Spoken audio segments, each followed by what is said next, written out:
Hey guys, मैं रेहान स्वागत करता हूं आप सभी का आपके अपने YouTube चैनल रेहान मैथमेटिक्स में। तो फ्रेंड्स, आज की आप लोग मैथ की क्लास यानी दो चर वाले रैखिक समीकरण क्लास 10 की जो मैथ मैं पढ़ा रहा हूं, आप लोग जो पढ़ रहे हैं वो क्लास 10 एनसीईआरटी मैथ का तीसरा चैप्टर हम लोग स्टार्ट किए थे, जिसका मैं आज दूसरा क्लास लेके आपके सामने आया था। आप लोग सभी देखे होंगे शानदार तरीके से। मैं उसमें विलोपन विधि के बारे हर एक चीज बता दिया। आप अभी तक नहीं देखे हैं तो जाके उस वीडियो को देख लीजिएगा। ये आज हमारी फिजिक्स की क्लास है। मैं आज से शानदार तरीके से मैं अब फिजिक्स की क्लास शुरू करने वाला हूं। अब आपकी केमिस्ट्री की क्लास भी मैं यानी रसायन शास्त्र भी मैं बहुत जल्द शुरू कर दूंगा। गाइस, मैं आपको भारतीय भवन बुक से पढ़ाऊंगा और एनसीईआरटी से सारे प्रश्न करवाऊंगा। अब आप कहेंगे कि सर एनसीईआरटी से क्यों नहीं पढ़ाएंगे, तो मैं आपको बता दूं कि उसमें बहुत सारी चीजें सीमित रूप से दी हुई है, जिसे समझाना, जिसे क्या कहा गया है उसमें, मतलब कम शॉर्ट करके बहुत कुछ शॉर्ट यानी कम करके उसमें दिया गया है, जो कि वहां से आपको बहुत जानकारी नहीं मिल सकती है, सीमित रूप से दिया गया है। इसलिए भारतीय भवन में आपको पढ़ाऊंगा और यहां से मैं आपको ढेर सारी प्रश्न के बारे में, क्वेश्चन के बारे में, कैसे प्रश्न आते हैं, हर एक चीज आपको डिटेल में समझाऊंगा। कहीं भी आपको कोई परेशानी नहीं आने वाली। और हाँ, याद रखिए, मैं एनसीईआरटी का एक एक प्रश्न करवाऊंगा और सारे इंपॉर्टेंट प्रश्न जो पूछे गए हैं बोर्ड में, जो अभी तक 10 साल में फिजिक्स में जो पूछा गया है, वो सभी प्रश्न और जो प्रश्न पूछ सकते हैं, जो इंपॉर्टेंट होंगे, सारे के सारे मैं प्रश्न करवाऊंगा, एक भी प्रश्न नहीं छोड़ूंगा। और भारतीय भवन में भी बहुत सारे प्रश्न, जो भारतीय भवन में एनसीईआरटी क्वेश्चन है, वो एनसीईआरटी का बहुत हद तक क्वेश्चन मिल जाता है। तो जब से मैं पढ़ा रहा हूं मैथ, तब से मैं फिजिक्स भारतीय भवन ही पढ़ा रहा हूं। एक नंबर भी आपको बोर्ड एग्जाम में मिस नहीं होने दूंगा, ये मेरा आपसे वादा है। एक नंबर भी मैं आपका छूटने नहीं दूंगा। फिजिक्स का आप जान लीजिए कि फिजिक्स जो है, आपको एवरेज तौर पे जानेंगे तो मोटा मोटी हम लोग कह सकते हैं कि 30 मार्क्स का फिजिक्स आपका आएगा। जब से ऑब्जेक्टिव प्रश्न बढ़ गए हैं, सब्जेक्टिव क्वेश्चन को ज्यादा दिया जाता है, तो अब आप इतना जान लीजिए कि यहां से आप 30 नंबर अपना सिक्योर कर लीजिए। वैसे तो 26 नंबर के फिजिक्स होते हैं, लेकिन आपको प्रश्न ज्यादा देते हैं, तो आप किसी और सब्जेक्ट का प्रश्न छोड़ के आप फिजिक्स का सारा प्रश्न बना सकते हैं। 15 से 16 ऑब्जेक्टिव प्रश्न हो जाएंगे आपको। इसके बाद जो है 4 2 नंबर का प्रश्न होगा, 4 2 नंबर का प्रश्न हो जाएगा 8 नंबर, और उसके बाद एक लॉन्ग क्वेश्चन 6 नंबर का आता है। ये प्रश्न आप आसानी से कर पाएंगे, ये मेरा दावा है। और जो मैं प्रश्न बोलूंगा, अब तक मैं जो बोलता आ रहा हूं वही बोर्ड एग्जाम पूछता है, और जो मैं प्रश्न आपको दूंगा, जो इंपॉर्टेंट करूंगा, बोर्ड मॉडल बताऊंगा, वही प्रश्न आपके एग्जाम में आएंगे। मैं चैप्टर वाइज ऑब्जेक्टिव क्वेश्चन आपको टेलीग्राम पे पीडीएफ बना के दूंगा। सारे का सारे प्रश्न का जो मैं पढ़ाऊंगा, तो मैं यहाँ पे बोल के आपको लिखा दूंगा। और जो बच्चे नहीं लिख पाएंगे, मैं आपको जो भी इस क्लास में पढ़ाऊंगा, सारा का पीडीएफ फाइल बना के मैं टेलीग्राम पे दूंगा। टेलीग्राम से आप उसे डाउनलोड करके, फ्री में डाउनलोड करके वहां से अपने नोट्स बना के लिख सकते हैं, या प्रिंट आउट निकाल के आप पढ़ सकते हैं। जितना मेरे से बन पाएगा मैं आपको गाइस सब कुछ प्रोवाइड करवाऊंगा। आप, ये चैनल आपका अपना चैनल है, आप ही के लिए बनाया गया है। आप सभी इस चैनल पे ढेर सारे बच्चों को जोड़िए, वीडियो को अपने दोस्तों में शेयर कीजिए। इस चैनल पे आगे जो भी बनता है, मैं सारे फैसिलिटी इस चैनल पे आपके लिए लाऊंगा। तो आज हमारी फिजिक्स की क्लास, पहली क्लास है, मैं इंट्रोडक्शन क्लास कर चुका हूं। सारे चीज मैं उसमें बता चुका हूं कि फिजिक्स में कैसे प्रश्न आते हैं, कितने नंबर के पूछे जाते हैं, हर एक चीज मैं बता चुका हूं। अगर आप उस वीडियो को अभी तक नहीं देखे हैं, तो मैं इस वीडियो के डिस्क्रिप्शन में फिजिक्स का इंट्रोडक्शन क्लास का वीडियो मैं दे दूंगा, आप वहां से देख लीजिएगा। अब हमारी पहली क्लास है फिजिक्स की, स्टार्ट करते हैं। गाइस, आप जान लीजिए, मैं बता दिया कि 30 नंबर का फिजिक्स का प्रश्न होता है, पूछे जाते हैं, आपसे पूछा जाएगा 30 नंबर का। और हम लोग पहला एनसीईआरटी में क्या हुआ है कि प्रकाश का परावर्तन और प्रकाश का अपवर्तन दोनों मिक्स करके एक ही चैप्टर में दे दिया है। तो यहां से हम लोग अलग अलग भारतीय भवन में पढ़ेंगे। प्रकाश का परावर्तन पहला चैप्टर, प्रकाश का अपवर्तन दूसरा चैप्टर, मानव नेत्र तीसरा चैप्टर। सारे टॉपिक को अलग अलग चैप्टर में हम लोग पढ़ेंगे और आसानी से इसमें समझ पाएंगे। तो गाइस, इतना जान लीजिए, क्लास 10 फिजिक्स अब आपका स्टार्ट हो गया। केमिस्ट्री में मैं शुरू कर दूंगा। और 30 नंबर ये फिजिक्स के आपके अपने हुए। मैं लिख के दे दूंगा, आप लिख लीजिए कि फिजिक्स का जो भी प्रश्न आएगा 1 नंबर भी आपका मिस मैं होने नहीं दूंगा, ये मेरा आपसे वादा रहा। चलिए अब आज की क्लास को शुरू करते हैं। पहला टॉपिक हमारा है प्रकाश का परावर्तन। जी हाँ दोस्तों, पहला टॉपिक है हमारा प्रकाश का परावर्तन यानी reflection of light. Reflection of light. अब आप यहां से इस चैप्टर से जो भी इंपॉर्टेंट प्रश्न होंगे मैं सारे करवाऊंगा। और गाइस जो भी इस चीज से समझने का जो आपको एग्जाम में जो प्रश्न आपके एग्जाम में आते हैं या जो नहीं भी आते हैं मैं सारी चीज बता दूंगा, आप नोट कर लीजिएगा। और इसका मैं पीडीएफ जो पढ़ाऊंगा क्लास में, पीडीएफ मैं आपको टेलीग्राम ऐप पे दे दूंगा। चलिए अब शुरू करते हैं क्लास को। गाइस ये हमारी क्लास 10 की भारतीय भवन की बुक है। ये मैं कवर लगाया हूं इसलिए आप देख नहीं पा रहे होंगे। पहला चैप्टर है प्रकाश का परावर्तन। चलिए अब शुरू करते हैं। सबसे पहले प्रकाश का परावर्तन के बारे में जानेंगे कि प्रकाश चैप्टर है प्रकाश का परावर्तन। तो प्रकाश के परावर्तन इस चैप्टर से जो है दो ऑब्जेक्टिव प्रश्न और 1 से 2 आपके 2 नंबर के प्रश्न बनते हैं। 2 नंबर का 2 प्रश्न बनता है जो कि यहां से हमेशा पूछे जाते हैं। मैं आपको पक्का वादा देता हूं, पक्का आपको मैं बोल रहा हूं, आप वादा ही समझ लीजिए कि यहां से आपके प्रश्न छूटेंगे नहीं। चलिए तो प्रकाश का परावर्तन हम लोग पढ़ रहे हैं। तो पहले हम लोग जानेंगे कि प्रकाश क्या होता है। हम लोग इन्हें डिटेल पढ़ेंगे, समझेंगे। इस क्लास को आप लेक्चर क्लास ही समझिएगा, आपको यहां से समझना है। गाइस अगर आप समझ जाएंगे, आप अगर समझ जाएंगे किसी भी चीज को तो रटने की जरूरत नहीं पड़ेगी। अगर आप समझ गए तो अपने शब्दों में भी बना के आप उसे लिख सकते हैं। यही मेरा उद्देश्य है कि मैं आपको अच्छे से समझा दूं। और लिख भी लीजिएगा, मैं लिखा भी दूंगा। और इसका सारा का सारा पीडीएफ मैं जो पढ़ाऊंगा सारा का नोट्स बना के मैं टेलीग्राम ऐप पे दे दूंगा, आप वहां से डाउनलोड करके लिख लीजिएगा या देख लीजिएगा। ठीक है, चलिए तो सबसे पहले हम लोग जानेंगे कि प्रकाश क्या होता है। जी हाँ, प्रकाश का मतलब समझ रहे हैं। प्रकाश का मतलब हो गया आपका लाइट।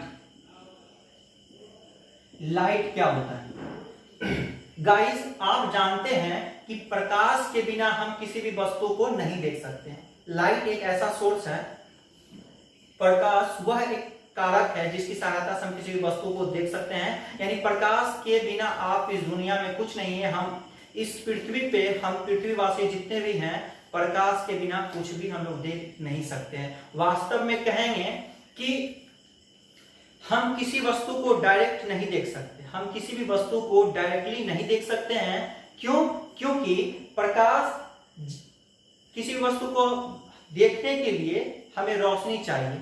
रोशनी चाहिए। रोशनी यानी प्रकाश, सूर्य से जो किरण निकलती है, सूर्य से जो किरण निकलती है वही लाइट होता है, प्रकाश होता है। और वास्तव में जब प्रकाश जो होता है, प्रकाश निकल के जब किसी वस्तु पे पड़ती है, वस्तु पे पड़ने के बाद वहां से वो रिफ्लेक्ट होती है, टकराती है, और उस वस्तु पे पड़ने के बाद वो हमारी आंखों तक पड़ती है, तभी हम उस वस्तु को आसानी से देख पाते हैं। कहने का मतलब है कि जैसे यहां से सूर्य के प्रकाश जो है, सूर्य का प्रकाश यहां से निकल रही है और नीचे यहाँ पे मान लीजिए कि कोई टेबल है या कोई कुछ वस्तु रखा हुआ है, और यहां से अगर हम लोग देखना चाहें, यहां से आप अगर इसे देखना चाहें तो नहीं देख पाएंगे। क्यों नहीं देख पाएंगे? अंधेरा है।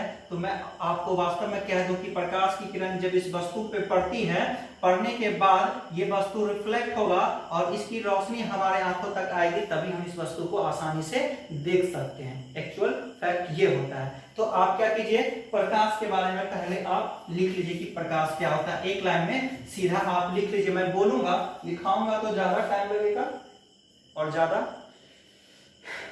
फिर आपको प्रॉब्लम होगा, क्लासेस लंबी हो जाएगी। तो आप लिख लीजिए। अगर इन बच्चों को लिखने में प्रॉब्लम आ रही होगी तो जो भी मैं आज इस क्लास में पढ़ाऊंगा उसका पीडीएफ फाइल बना के, जो नोट्स होंगे इसका बना के मैं टेलीग्राम पे दे दूंगा, आप लिख लीजिए वहां से। चलिए प्रकाश के बारे में लिख लीजिए कि प्रकाश वह कारक है, प्रकाश वह कारक है जिसकी सहायता से हम किसी भी वस्तु को देख सकते हैं।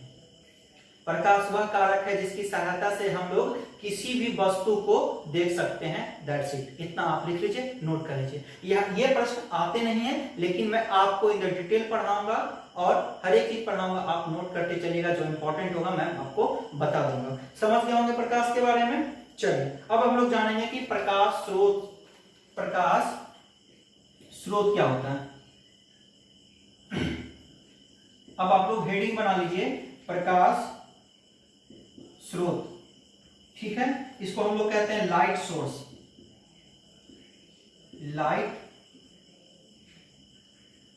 Light source. ये आप लोग हेडिंग बना लीजिए प्रकाश यानी लाइट सोर्स।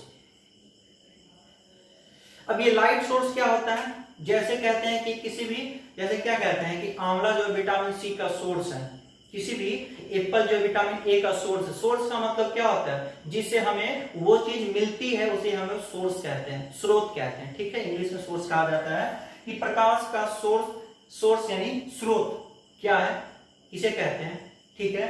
आप इसमें क्या लिखिएगा, जिससे क्या कहा जाता है, जिस वस्तु से प्रकाश निकलती है उसे हम लोग प्रकाश स्रोत कहते हैं, लाइट ऑफ सोर्स कहा जाता है। जिस वस्तु से प्रकाश निकलती है उसे हम लोग प्रकाश स्रोत कहते हैं। अब आप जानिएगा कि सर प्रकाश जो होती है बहुत सारी वस्तुओं से निकलती है, तो क्या सारी वस्तुएं प्रकाश स्रोत हो गई क्या?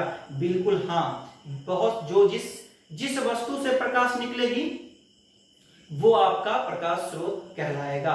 अब यहाँ पे एक बात क्वेश्चन बनता है कि प्रकाश स्रोत जो होते हैं 2 टाइप्स के होते हैं। कितने टाइप्स के होते हैं? प्रकाश स्रोत आपके 2 टाइप्स के होते हैं, 2 प्रकार के होते हैं। एक होता है मानव निर्मित, मैनमेड, जो आदमी बनाते हैं, जो इंसान बनाते हैं, हम लोग बनाते हैं। और एक होता है नेचुरल। नेचुरल का मतलब क्या हो गया? प्राकृतिक।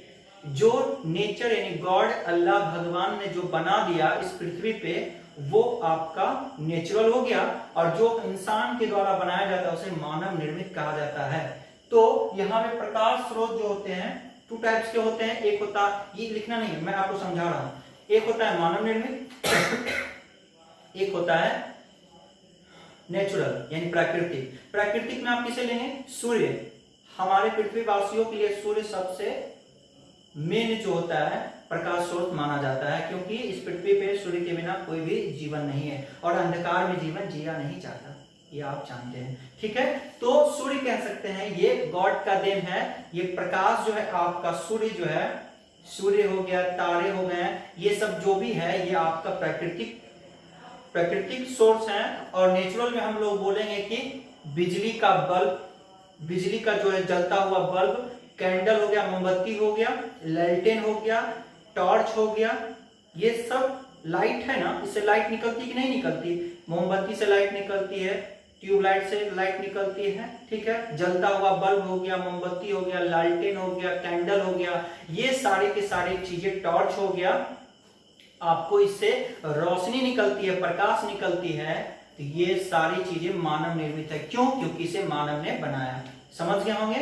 अब आपको कोई प्रॉब्लम नहीं होगी कि मानव निर्मित और प्राकृतिक दोनों में अलग अलग फर्क है। जिसे मानव ने बनाया उसे मानव निर्मित कहेंगे और जिसे प्राकृतिक ने बनाया उसे प्राकृतिक कहेंगे। समझ गए होंगे? कोई दिक्कत नहीं होगी। चलिए अब हम लोग आगे बढ़ते हैं। ये लोग चलिए ये तो जान गए।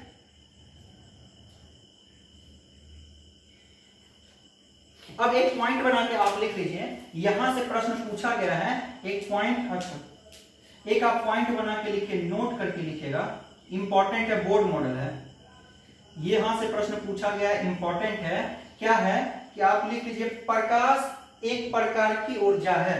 क्या लिख लीजिएगा? मैं लिख देता हूं यहां पे, प्रकाश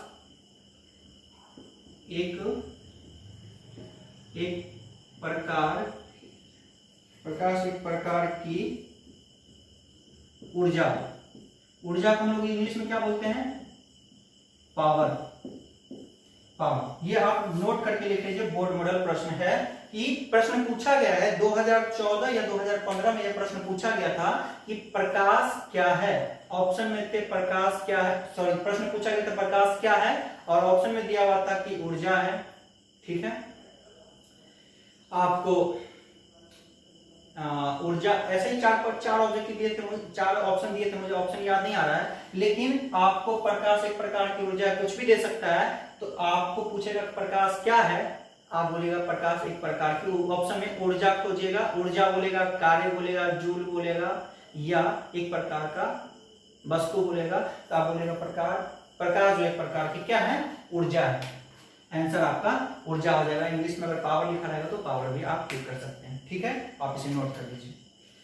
चलिए अब हम लोग आगे पढ़ेंगे। आगे अब क्या पढ़ना है, प्रदीप्त और अप्रदीप्त वस्तुएं। सारे के सारे बात मैं एनसीईआरटी का ही पढ़ा रहा हूं। अगर आपके पास बुक है, मैं आपको बोलिएगा तो एनसीईआरटी का बुक का प्रत्येक चैप्टर का पीडीएफ टेलीग्राम पे दे दूंगा।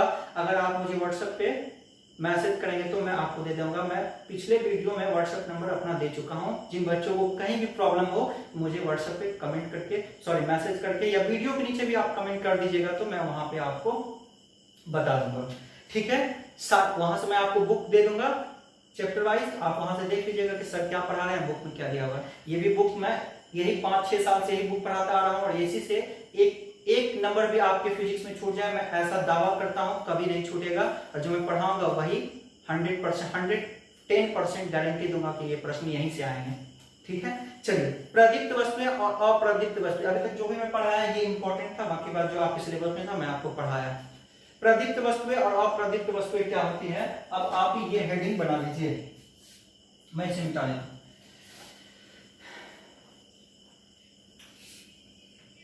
प्रदीप्त वस्तुएं आप लोग हेडिंग बना लीजिए।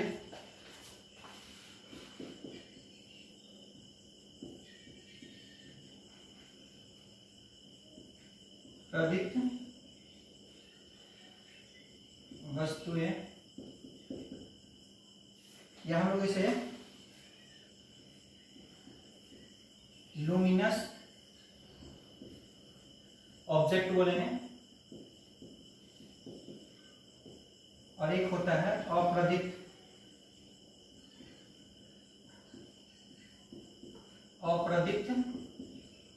वस्तुएं। इसको हम लोग बोलेंगे क्या, नॉन लुमिनस ऑब्जेक्ट।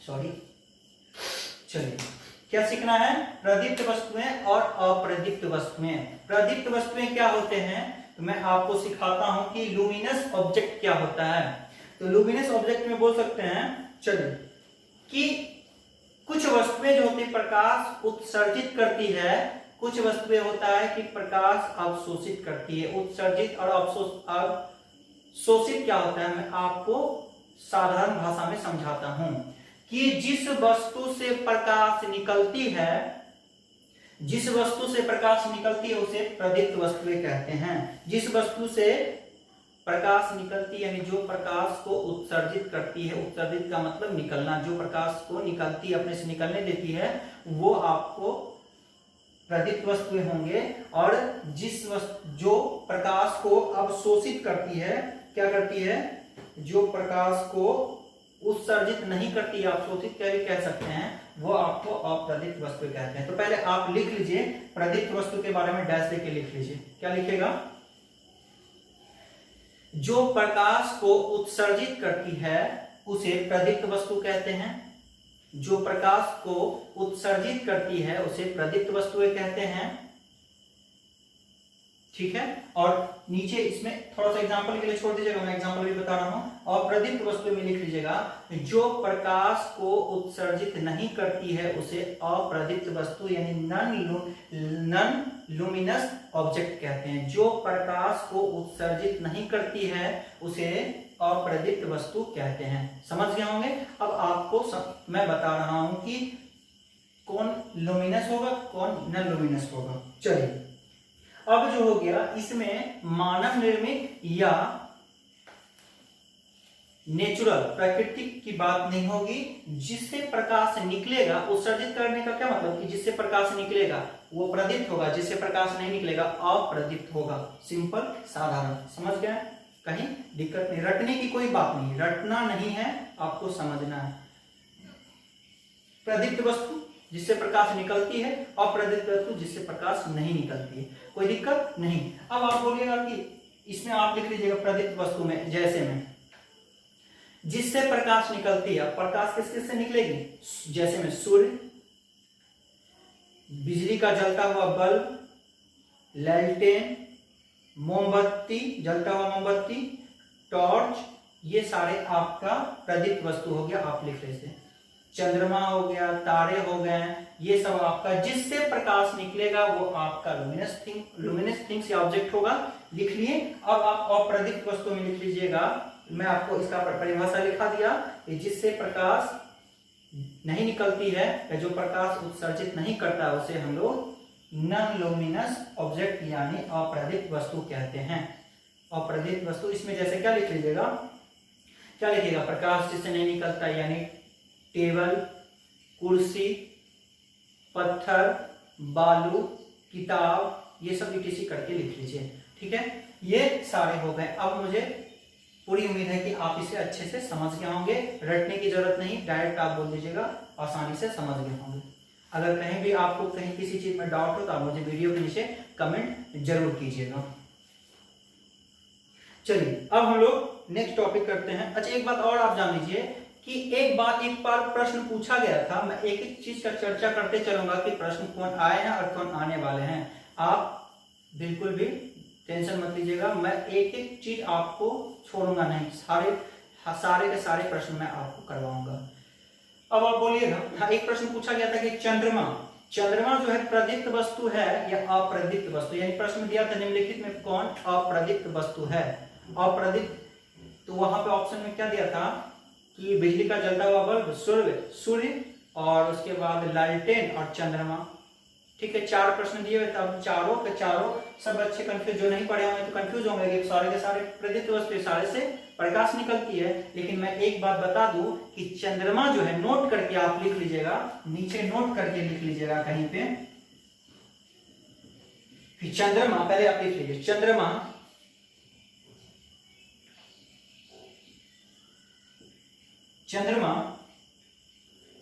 एक अप्रदीप्त वस्तु है। चंद्रमा अप्रदीप्त वस्तु है। चंद्रमा एक अप्रदीप्त वस्तु है, चंद्रमा प्रदीप्त वस्तु है। क्यों? अब आप इसे समझिए कि चंद्रमा अप्रदीप्त वस्तु है। क्यों? क्योंकि चंद्रमा का अपना कोई प्रकाश नहीं होता।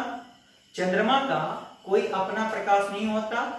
चंद्रमा जो होती है सूर्य के प्रकाश के कारण चमकती है। जी हाँ, ये सही पॉइंट है और ये सही बात है कि चंद्रमा तारे का कोई अपना प्रकाश नहीं होता। चंद्रमा जो है सूर्य के प्रकाश, जब सूर्य के प्रकाश देखिएगा, जैसे कि यहाँ पे सूर्य का प्रकाश, यहाँ चंद्रमा है, जब सूर्य का प्रकाश चंद्रमा के ऊपर पड़ता है, चंद्रमा के ऊपर पड़ती है, तो चंद्रमा के ऊपर पड़ने के बाद यहाँ से ये हम पृथ्वी, ये मान लीजिए पृथ्वी है और यहाँ से कोई व्यक्ति देख रहा है चंद्रमा को देख रहा है यहाँ से, तो जब सूर्य का प्रकाश चंद्रमा पे पड़ती है और चंद्रमा पे पड़ने के बाद हमारे आंख तक रिफ्लेक्ट होता है, यानी परिकृत होकर जाता है, या क्या कहते हैं, परिवर्तित होकर हमारी आंखों तक पहुंचता है, तब हम उस चंद्रमा को देख पाते हैं। तो एक्चुअल में हम कह सकते हैं कि चंद्रमा का अपना कोई प्रकाश नहीं है, ना तो चंद्रमा का, ना तो किसी ग्रह का और ना ही किसी तारे का अपना कोई प्रकाश नहीं होता। ये सूर्य के प्रकाश के कारण ही चमकता है या हमें दिखाई देता।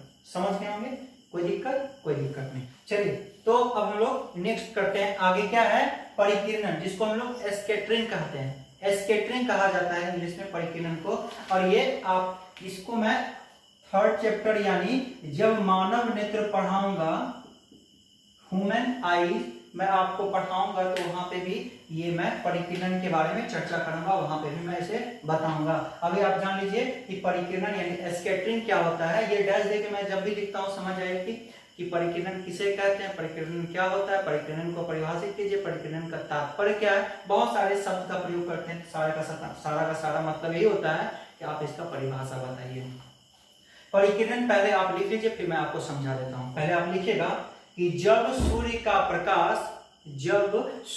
प्रकाश सूक्ष्म कणों पर पड़ती है, सूक्ष्म कण का क्या मतलब, छोटा छोटा जो कण होता है उस पर पड़ती है, तो वे कण प्रकाश की कुछ ऊर्जा को अवशोषित को इंग्लिश में एब्जॉर्ब कहते हैं। एब्जॉर्ब करना यानी खींच लेना अपनी ओर। तो सिंपल लिखना है, जब सूर्य का प्रकाश सूक्ष्म कणों पर पड़ती है तो वे कण प्रकाश की कुछ ऊर्जा को अवशोषित कर लेती है, फिर उन्हें अपने चारों ओर विकृत कर देती है। विकृत या नहीं तो आप लिख दीजिएगा फैला देती है। हाँ, फिर से एक बार आप सुन लीजिए कि जब सूर्य का प्रकाश सूक्ष्म कणों पर पड़ती है तो वे कण प्रकाश की ऊर्जा को अवशोषित कर अवशोषित कर लेती है, फिर अपने चारों ओर फैला देती है या विकृत कर देती है। यह क्रिया प्रकाश का परिकिरणन कहलाता है या यह क्रिया परिकिरणन कहलाता है। इतना चीज आप लिख लिए, मैं आपको इसे डिटेल में अब समझाता हूं कि जैसे कि आप जान लीजिए, थोड़ा देर के लिए मैं बता दूं कि ये आपका क्या हो गया, कोई कण है, ठीक है, सॉरी, अच्छा ये मान लीजिए कि आपका क्या है, सूर्य है, ये आपका सूर्य है, और यहां पे मान लीजिए क्या कि आपका सॉरी कण हो गया, यहां से ये आपका कोई सॉरी ये आपका सूर्य हो गया, और ये हमारा मान लीजिए क्या कि पृथ्वी हो, सॉरी ये वायुमंडल है और नीचे आपका पृथ्वी है। आप इतना जान लीजिए कि पृथ्वी से 2000 किलोमीटर दूर क्या है, पृथ्वी से 2000 किलोमीटर दूर वायुमंडल है, जिसमें बहुत सारे गैसें और धूल कण मौजूद हैं, ठीक है।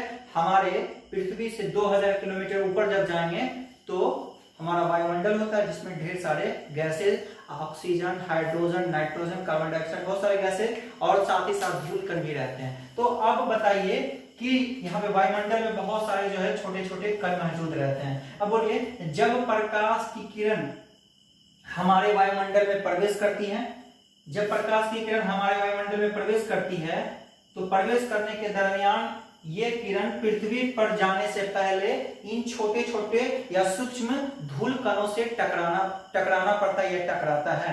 तो जब प्रकाश की किरणें छोटे छोटे धूल कण बोले या सूक्ष्म कण बोले या छोटे कण बोले, तो जब सूर्य का प्रकाश छोटे छोटे धूल कणों पे पड़ती है, ये प्रकाश की कुछ ऊर्जा को क्या करता है, अपनी ओर खींच लेता है, क्या करता है, अवशोषित कर लेता है, एब्जॉर्ब कर लेता है, और फिर क्या करता है, इसे चारों ओर फैला देता है। जैसे कि आप लोग, मैं आपको दूसरा उदाहरण दूं तो ठंड के मौसम में आप देखे होंगे कि किसी पत्ते पे पानी की बूंद रहती है, पानी के बूंद रहते हैं, और पानी के बूंद रहने पर जो है प्रकाश इस पे पड़ती है, तो ये क्या होता है, चमकने लगता है। इसका मतलब यही हो गया, किसी पत्ता पे पानी का बूंद है, प्रकाश का किरण पड़ा तो वो शाइनिंग करने लगता है, चमकने लगता है। ऐसा आप देखे होंगे, अगर आप ऐसे देखे होंगे तो आप समझ पाए होंगे कि जब सूर्य का प्रकाश सूक्ष्म कण पे पड़ता है तो क्या करता है, वो प्रकाश की कुछ ऊर्जा को अपनी ओर खींच लेता है, अपनी ओर आकर्षित कर लेता है, एब्जॉर्ब कर लेता है, और फिर उसे अपने चारों ओर आसपास में फैला देता है। यह क्रिया आपको परिकिरणन कहलाता है। इतना ही, आगे इसको और डिटेल में समझेंगे हम लोग थर्ड चैप्टर में, आप इसे लिख लीजिए। चलिए अब हम लोग नेक्स्ट करते हैं, आगे क्या पढ़ना है आगे पढ़ना है कि प्रकाश की किरणें, प्रकाश की किरणें हम लोग पढ़ेंगे कि प्रकाश की किरणें क्या है।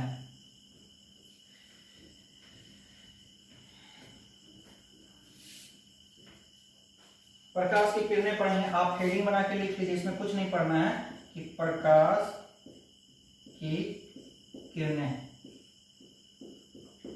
या हम लोग इसको इंग्लिश में क्या बोलेंगे, ray of light, ray of light, प्रकाश की किरणें कुछ नहीं है। प्रकाश ये जो प्रकाश जो होती है, सॉरी ये सूर्य जो होता है, इससे ढेर सारी किरणें यानी रोशनी निकलती है किरण बन के, यही इसका प्रकाश की किरणें कहलाती है। और यहाँ से एक ऑब्जेक्टिव प्रश्न बनता है जो कि 2-3 बार पूछा गया है, मैं आपको लिखाऊंगा, पहले आप इसे लिख लीजिए कि प्रकाश की किरणें क्या है। लिखिए, एक सरल रेखा पर चलने वाली प्रकाश को प्रकाश की किरणें कहते हैं। एक सरल रेखा पर चलने वाली प्रकाश को प्रकाश की किरणें कहते हैं। आप इसे लिख लिए होंगे। प्रकाश, एक सरल रेखा पर चलने वाली किरणें को प्रकाश की किरणें कहते हैं या प्रकाश किरण कहते हैं। अब आप नोट करके 2 पॉइंट बोर्ड मॉडल बना लीजिए, 2 पॉइंट बना लीजिए। पहला बनाइए कि पहला में आपको क्या लिखना है कि प्रकाश जो हो गया सीधी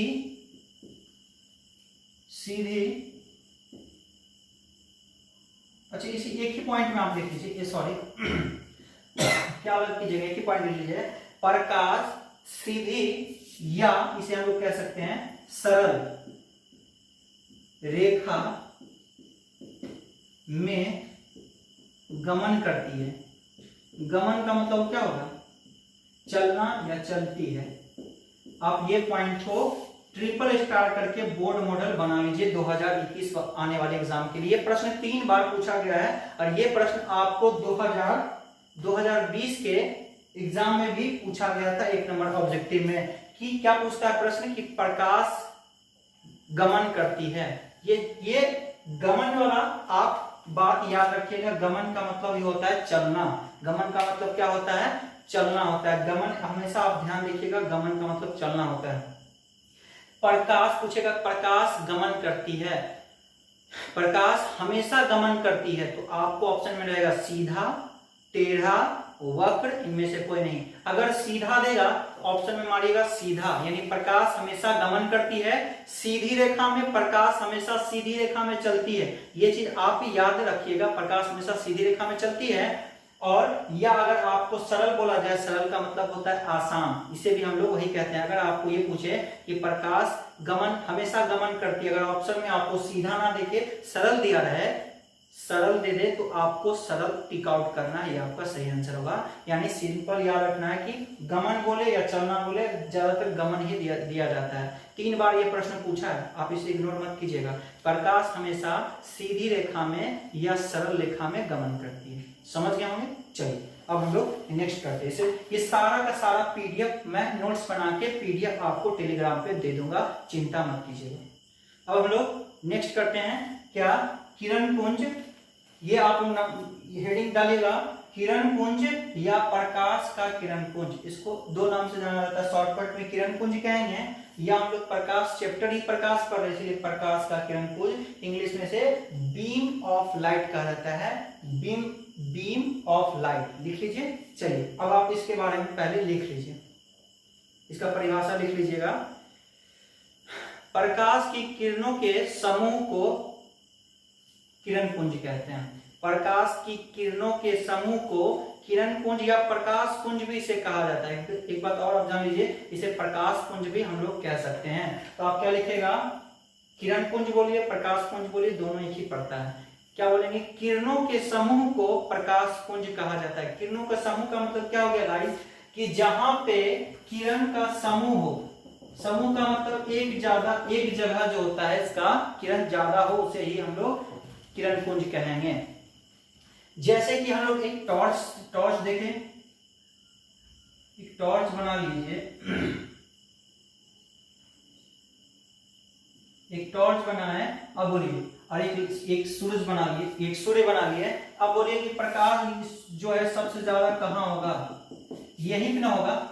टॉर्च से जो रोशनी निकलेगी या किरण का जो समूह होगा यहीं पे ना, सारा का सारा यहीं पे एब्जॉर्ब है, तो ये आपका किरण का समूह हो गया। यहाँ पे सूरज है, रोशनी बहुत, यहाँ पे चारों तरफ यहाँ से रोशनी निकलती है, लेकिन सूरज का समूह, किरण का समूह कहाँ पे है? यहाँ पे है। ये किरण का समूह। समूह का मतलब हो गया झुंड। जैसे चाबी का गुच्छा देखे हैं, अंगूर का गुच्छा देखे हैं, झुंड, भीड़, क्लासरूम, कोचिंग, ट्यूशन, ये सारे समूह कहलाते हैं। तो डायरेक्ट आप इसका परिभाषा लिखिएगा कि किरणों के समूह को किरण पुंज कहा जाता है। लिख लिए? चलिए पैराग्राफ चेंज करके लिखिएगा, पैराग्राफ उसी में चेंज करके लिखिएगा, मतलब लाइन चेंज करके लिखिएगा कि किरण पुंज 3 प्रकार के होते हैं। पैराग्राफ चेंज करके लिख लीजिए, किरण पुंज 3 प्रकार के होते हैं।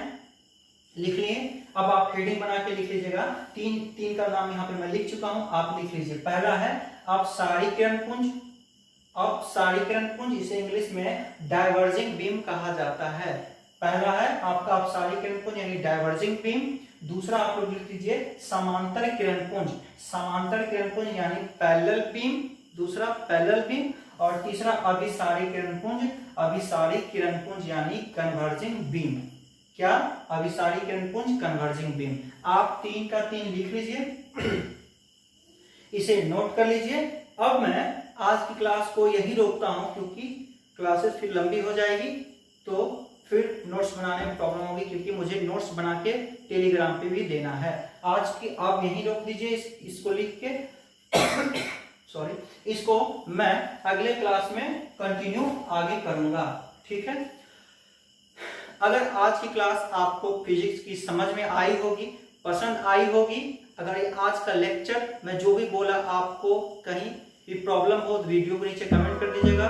मैं YouTube पे फर्स्ट टाइम पढ़ा रहा हूँ, इसलिए थोड़ा सा बोलने में भूल चूक हो जाए तो आप इसे माफ कर दिया कीजिए, ठीक है। मैं ज़्यादा कैमरा के सामने आज नहीं आया हूँ, बस आप ही लोग को लॉकडाउन से पढ़ाने, लॉकडाउन जब से शुरू हुई तब से मैं लगभग 1 मंथ हुआ इस चैनल को खोले हुए और अब तक इस चैनल पे 115 बच्चे या 120 बच्चे के आसपास जुड़ चुके हैं। क्लासेस आपको पसंद आए तो वीडियो को लाइक जरूर किया कीजिए, लाइक अगर कीजिएगा तो मुझे मोटिवेशन मिलेगा। आज की क्लास कैसी लगी आप मुझे वीडियो में कमेंट करके जरूर बताइएगा। फिजिक्स की क्लास अगर आप ऐसे ही चाहते हैं जैसे मैं आज पढ़ाया, लेक्चर दिया, मैं आपको बताया, लिख लिए होंगे, मैं इसका PDF फाइल जो होगा मैं आप जो भी आज का मैं पढ़ाया सारा का नोट्स बना के मैं टेलीग्राम ऐप पे दे दूंगा, वहां से आप डाउनलोड करके आप नोट्स प्रिंट करके निकलवा लीजिएगा या कॉपी में आप लिख लीजिएगा, वो कर सकते हैं। चैप्टर जैसे ही कंप्लीट होगा मैं सारे चैप्टर का ऑब्जेक्टिव दूंगा, सब्जेक्टिव प्रश्न दूंगा और चैप्टर वाइज टेस्ट भी दूंगा। टेस्ट लेने से यही फायदा है गाइस, आप अभी से प्रिपेयर होंगे बोर्ड के लिए, ठीक है। अगर ऐसी क्लास चाहते हैं और मेरी क्लास पसंद आए तो वीडियो को लाइक कीजिएगा, कमेंट जरूर कीजिएगा, अपने दोस्तों में ज़्यादा से ज़्यादा वीडियो को शेयर कीजिए। जो बच्चे इस चैनल पे नए हैं उनको मैं बता दूं कि इस चैनल पे क्लास 10 का मैथ, फिजिक्स, केमिस्ट्री, बायोलॉजी और आने वाले समय में ढेर सारे फैकल्टी मैं इस पे करवाने वाला हूँ और करा रहा हूँ। जितना मेरे से बन पाएगा, मैं अकेला हूँ, जितना मुझसे कोशिश करूँगा, जितना मुझसे हो जाए मैं अपना 110% देने का पूरा प्रयास करूँगा, ठीक है। चलिए अब आज की क्लास को यहीं रोकते हैं, मिलेंगे नेक्स्ट क्लास में। Thank you.